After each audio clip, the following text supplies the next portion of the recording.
وأما من أوتي كتابه بشماله فيقول يا ليتني لم أوت كتابيه ولم أدر ما حسابيه يا ليتها كانت القاضية ما أغنى عني ماليه هلك عني سلطانيه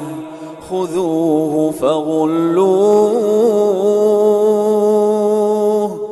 ثم الجحيم صلوه ثم في سلسلة ذرعها 70 ذراعا فاسلكوه